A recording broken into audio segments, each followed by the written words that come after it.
नमस्कार फ्रेंड, मैं आपके सामने अग्रज सिंह।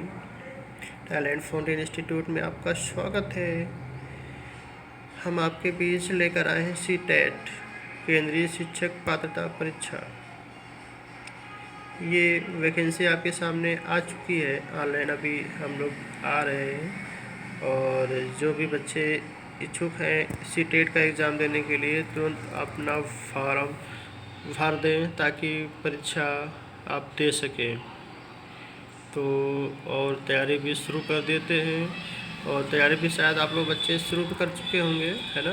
मेरी आशा है कि आप लोग शुरू कर सके हैं और ताकि आगे के जो एग्ज़ाम हो आपके लिए क्वालिफाई हो सके, तो अच्छे से एक बेहतर तरीके से आप अपना स्कोर अच्छा से लेकर आ सके। ठीक है, तो तैयारी अभी से कर लीजिए। देखिए इसके लिए क्या ऐसी आयु सीमा होनी चाहिए, हम आपके सामने फिर से एक बार लेकर आए हैं, जो जान लीजिए।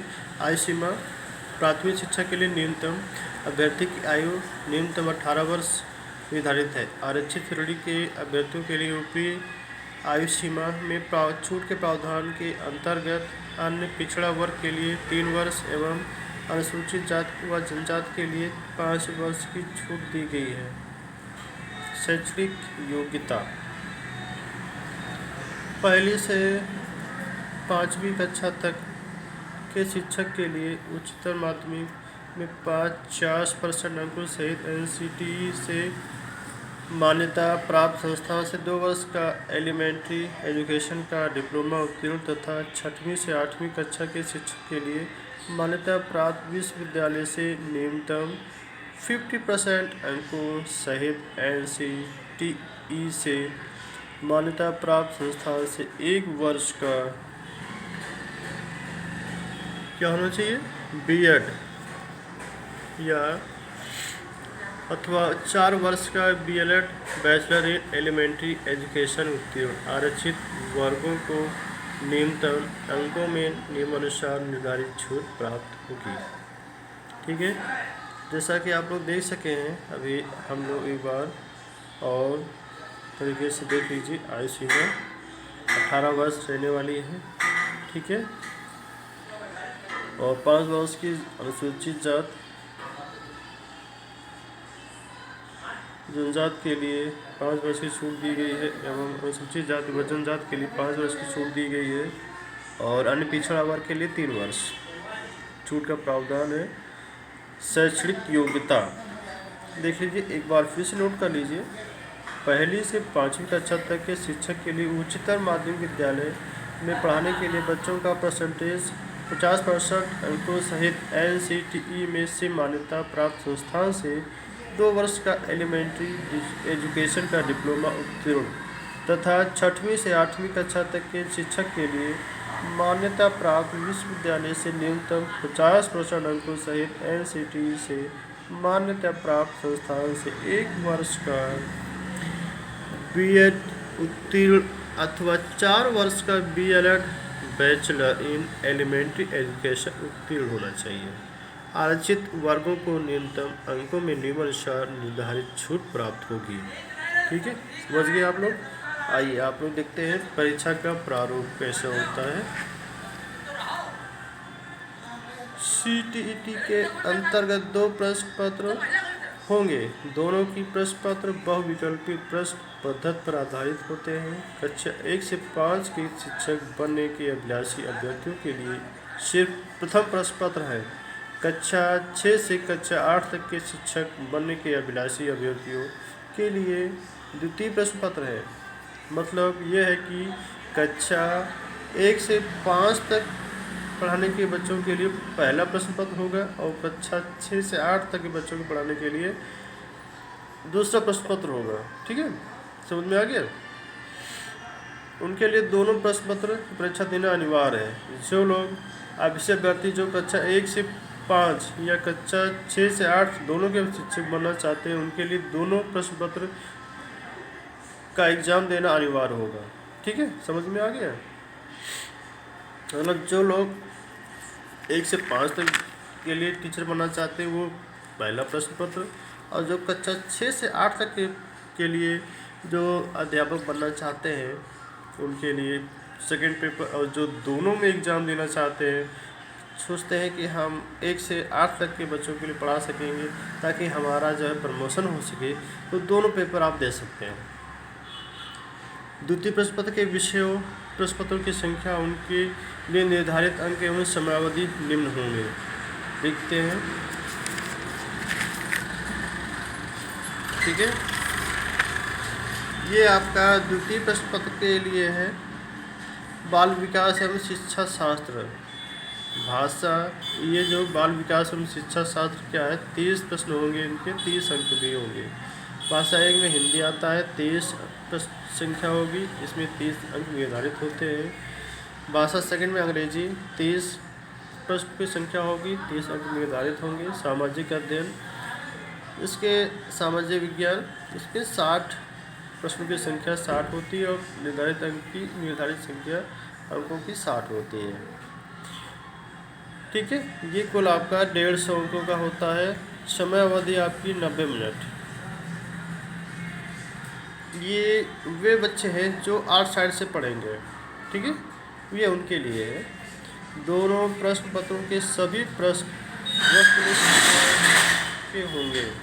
ऐसे प्रश्नों में दिए 4 विकल्पों में से एक सही उत्तर का चुनाव करना होगा। प्रश्न पत्र हिंदी एवं अंग्रेजी दोनों भाषाओं में होंगे। गलत उत्तर के लिए नकारात्मक अंकन का प्रावधान नहीं है। जैसा कि आप लोग देख रहे हैं, जो आपका आर्ट के बच्चे हैं उसमें आपका सामाजिक विज्ञान सामाजिक अध्ययन है, ठीक है। और अगर आप साइंस के बच्चे हैं तो उसमें आपका क्या हो जाएगा, इसकी जगह सामाजिक अध्ययन की जगह पर आपका हो जाएगा मैथ, इसको बोलते हैं गणित, ठीक है। उसी में आपका विज्ञान भी आ जाएगा, ठीक है। तो ये है रही आपके सामने इसकी समावधि। तो मार्क्स उतने ही रहेंगे। आप अगर आर्ट के बच्चे हैं तो सामाजिक अध्ययन सामाजिक विज्ञान का एग्ज़ाम देंगे, 60% होंगे, 60 अंक होंगे। अगर आप साइंस के बच्चे हैं तो इसकी जगह पर आपका मैथ और विज्ञान दोनों एक ही में होगा, वो भी 60 अंक का होगा और 60 अंक का होगा और 60 प्रश्न ही होंगे। इसमें टोटल मिला के आपके 150 अंक होने हैं, 150 प्रश्न होंगे उनमें, ठीक है। आपको ये लाना है। जितना आप अच्छा स्कोर कर पाएंगे उतनी आपकी रैंक अच्छी होगी, उतनी जल्दी आपका सिलेक्शन भी होगा, आप मेरिट में आ जाएंगे। समयावधि आपकी 90 मिनट, मतलब 1 घंटा 30 मिनट का समय दिया जाएगा आपको।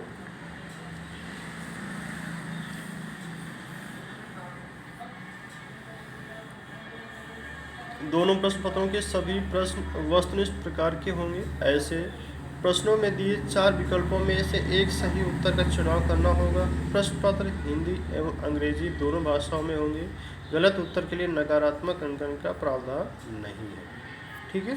तो ये आप हो गई आपकी जो सिलेबस के अंतर्गत आता है।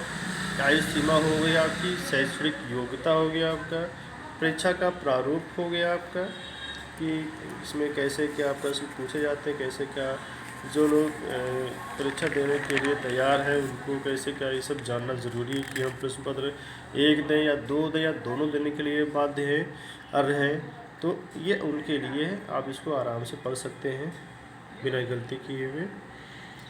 हम आपको बताने की कोशिश करें, आप इस पर अमल करें, ठीक है। और ये आपकी जो प्रश्नों की संख्या है उसका एग्ज़ाम टोटल आपका 90 मिनट का होना है, जो आपके सामने हमने आपको बता दिया। आप अच्छे से दीजिए, इसमें गलत नेगेटिव मार्किंग नहीं है। अगर आप गलत उत्तर भी देते हैं तो कोई घबराए नहीं कि हमने गलत कर दिया, लेकिन हाँ इसमें आप लोग जो है अगर एक बार हो गया तो आप उसको मिटाइएगा नहीं कि हम जो है वो वाइटनर लगा के उसको मिटा दें या ब्लेड से खुरच दें, तो आपकी जो है हमारा शीट फट सकती है। इसका बिल्कुल ध्यान रखिएगा कि फटने ना पाए और बहुत ही सावधानीपूर्वक अगर आप जो भी फिल कर रहे हैं उसको फिल करिएगा ताकि कोई गलतियां हमसे ना हो सके, ठीक है। तो हम आशा करते हैं आप सब लोग जो है ये जान पाए होंगे और हमने आपको पूर्णतः बताने की कोशिश की है कि सीटेट का जो परीक्षा होना है वो कैसे और कौन से पात्र हैं, आयु सीमा के अंतर्गत आते हैं कि नहीं, उनकी क्या योग्यता है, परीक्षा का प्रारूप, कितने प्रश्न पत्र होंगे, कितने क्वेश्चन आएंगे, कौन सा क्वेश्चन आएगा, क्या सब्जेक्ट रहेगा, ठीक है, कितने प्रश्न की संख्या रहेगी, प्रश्न अंकों की निर्धारित अंक कितने रहेंगे सब टोटल में से हमने आपको बता दिया है, और कितना समय रहेगा ये भी सब हमने आपको बता दिया है। तो ज़ाहिर सी बात है ये आप लोग बहुत अच्छे से देख ली होंगे, पढ़ ली होंगी, समझ गए होंगे, और हम आशा करते हैं कि अगले जो बैच में हम आएंगे तो उसमें आपका इस सब्जेक्ट लेकर विस्तार से आपको हम बताएंगे। ठीक है, सब्जेक्ट तो आप लोग देख ही रहे हैं, इसमें आपका बाल विकास एवं शिक्षा शास्त्र है, भाषा है, भाषा सेकंड में है, भाषा फर्स्ट में हिंदी है, भाषा सेकंड में अंग्रेज़ी है, सामाजिक विज्ञान है, सामाजिक विज्ञान है। जो आर्ट के बच्चे हैं वो सामाजिक विज्ञान या सामाजिक अध्ययन पढ़ते हैं, जो साइंस के बच्चे होते हैं वो ज़ाहिर सी बात है मैथ और उसमें साइंस आ जाता है, और सारी प्रोसेस वही है। ठीक है, और ये भाषा सेकंड में आप लोग जो है इसको चेंज कर सकते हैं, अंग्रेज़ी की जगह आप संस्कृत कोई भी लैंग्वेज आप इसको ले सकते हैं, जो लैंग्वेज आपको भली भांति आता हो। ठीक है, तो धन्यवाद मेरी बातों को सुनने के लिए, और चैनल को लाइक करें, सब्सक्राइब करें और शेयर भी करते रहें। अगली नोटिस पाने के लिए सब्सक्राइब ज़रूर करें। धन्यवाद।